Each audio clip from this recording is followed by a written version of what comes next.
Balakrishna Boyapati Srinu combination లో ఎంతో highly anticipated మూవీగా ఎదురు చూస్తున్న అఖండ 2 విడుదలపై చిక్కుముడి వీడింది. నిన్న రాత్రి ప్రీమియర్స్ క్యాన్సిల్ చేసిన మేకర్స్ ఆ కొద్దిసేపటికే సినిమాను వాయిదా వేస్తున్నట్లు కూడా ప్రకటించారు. దీంతో బాలయ్య అభిమానుల్లో తీవ్ర నిరాశ నెలకొంది. అయితే తాజాగా అఖండ సినిమాని రిలీజ్ చేసేందుకు సిద్ధమయ్యారు మేకర్స్. అఖండ 2 సినిమా రిలీజ్ పై కోర్టు తీర్పు ఇవ్వనుంది. దీంతో అభిమానుల్లో మళ్లీ జోష్ వచ్చింది. సోషల్ మీడియా, డిజిటల్ ప్లాట్ఫామ్లో ఉత్సాహంగా సంబరాలు చేసుకుంటున్నారు అభిమానులు.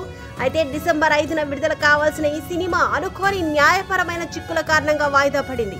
చిత్రాన్ని నిర్మించిన 14 రీల్స్ ప్లస్ సంస్థకు దాదాపు 28 కోట్లు బకాయి ఉన్నందున ఆ మొత్తం చెల్లించే వరకు సినిమా విడుదల నిలిపివేయాలని ప్రముఖ బాలీవుడ్ నిర్మాణ సంస్థ ఈరోస్ ఇంటర్నేషనల్ మద్రాస్ హైకోర్టులో పిటిషన్ దాఖలు చేసింది. ఈ పిటిషన్పై విచారణ చేపట్టిన Madras high court division bench release ఆపుతూ మధ్యంతర ఉత్తర్వులు జారీ చేసింది. దీంతో విడుదలకు కొద్ది గంటల ముందు అఖండ 2కు అనుకోని ఆటంకం ఎదురైంది. తాజాగా రిలీజ్కి అనుమతిస్తూ కోర్టు ఉత్తర్వులు జారీ చేసింది. ఇక అందులోనూ కండిషన్స్ అప్లై అని కూడా పేర్కొంది కోర్టు.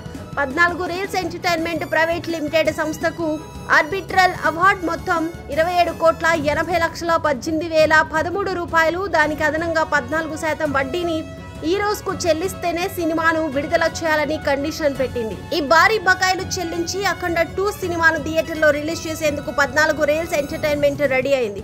కోర్టు అనుమతితో అన్ని అడ్డంకులు తొలగిపోవడంతో బాలయ్య అభిమానులు ఎంతో ఉత్సాహంగా సంబరాల మధ్య అఖండ 2 థియేటర్లో విడుదల కోసం ఎదురు చూస్తున్నారు.